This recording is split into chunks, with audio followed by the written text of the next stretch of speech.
joins us this morning. Doctor, good morning. Good morning. You have this nose for breaking news, I've found, Dr. Deonandan.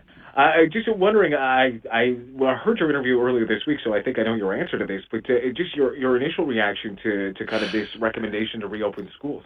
I'm not surprised. It does not fill me with joy. Look, so much of this pandemic has been a management of risk versus reward. So, what's the reward from opening schools? You get 2-3 weeks of in-class learning, some important respite for parents, some additional mental health capacity for children. That's not nothing. That's something. But what do we risk? We risk jeopardizing everything.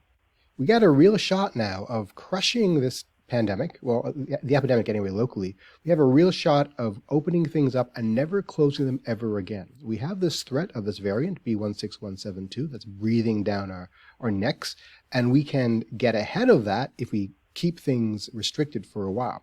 There are a lot of unknowns here in terms of the transmission of B16172, in terms of its impact on children, etc. The responsible thing to do is to err on the side of caution so that we have the rest of the year in complete comfort. Now, the other side of this is the regional aspect, and that's rational.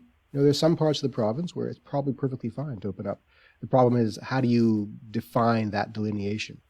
On balance, though, I would argue to keep things closed because you're gaining, 2-3 weeks? To me, it's not worth it. And just on the a few different things, just on the regional approach, we were using the metric of cases before when we were talking about reopening schools during the, first and second wave. The third wave has been a lot different.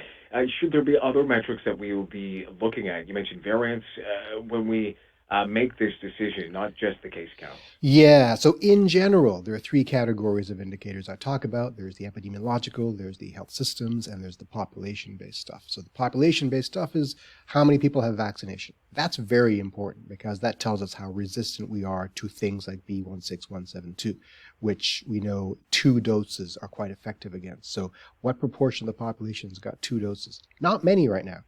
The epidemiological ones are the incidence rate, the reproduction number, and test positivity rate. That's not really as important in this case. And the third category is the hospital capacity, which is still running pretty high, and that's going to be a lagging indicator into the summer. So it's a complicated conversation of indicators, but to me, the biggest unknown here is the threat of this variant. And we look at the UK, where it's creating some crisis. It's seeing exponential growth in that part of the country where they've opened things up. So we don't want to be that. We've got a real shot at normal. I don't know why we're jeopardizing that. And it's a conversation that has been happening, a debate. We could call it. Even a member of the Science Advisory Table coming out with a dissenting opinion this morning, Dr. David Fishman, saying essentially what you're telling us right now, that this variant is present. What essentially he's saying is the point of doing this for the risk versus reward type kind of scenario. Why do you think this issue in particular has been so, I guess, not polarizing, because it's a very, I think, honest, genuine debate, but why do you think it has stirred so much debate within the epidemiological community? I think there's some confusion about what the debate actually is. A lot of the narrative, the rhetoric is around, are schools safe? And for the most part, schools are safe. Your children are unlikely to get sick. But the question is, do schools serve as a pandemic accelerator? It's that second part that's rarely addressed. So very often the narrative coming out of the pediatricians and people like that is, kids have to be in school. And that's true. Kids are better off in school, no question. Are parents better off with their kids in school? Absolutely. We all need that break. Are the kids safe in school? Probably.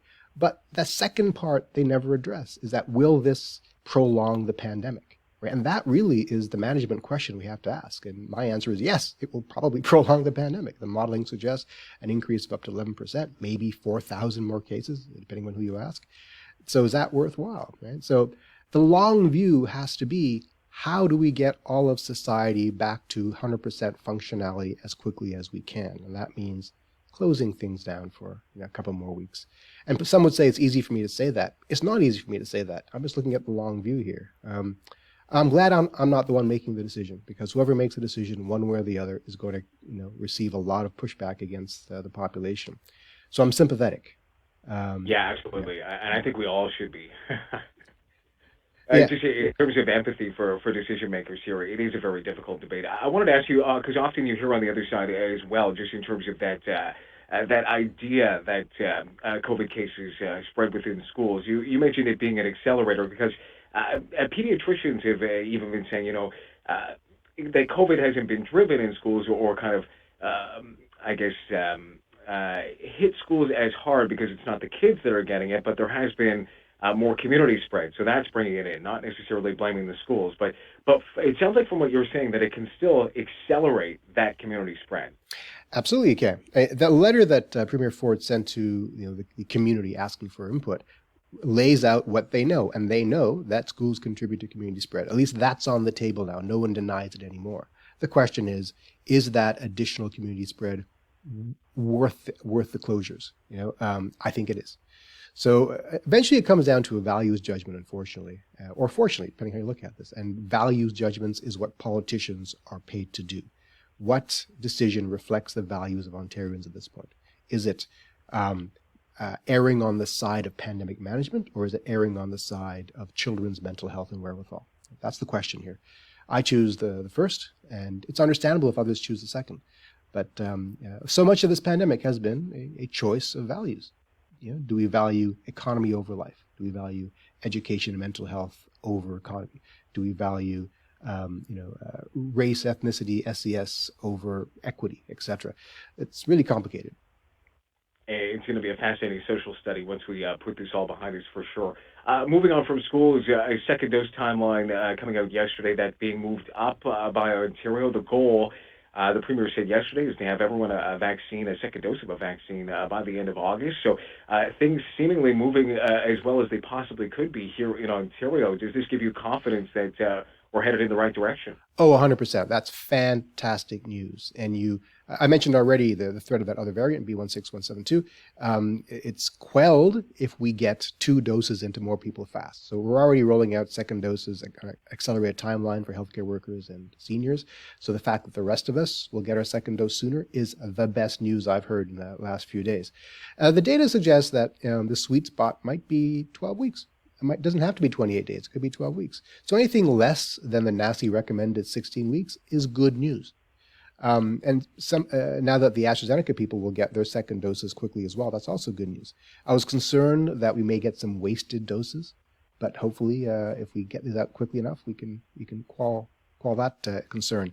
My ongoing concern, though, is do we have the administrative management data wherewithal to actually compress that second dose schedule? It's a complicated thing. I was going to say that is literally what I was going to ask you about next, just in terms of, now that we're going to go back through this cycle and put everybody back on this provincial booking system that's kind of dealing with a lot right now. Is there any concerns that, putting more strain on this booking system could cause more confusion? If we'd had this conversation back in December, I'd say this should not be an issue. We know what the problems are. We have data management experts on hand.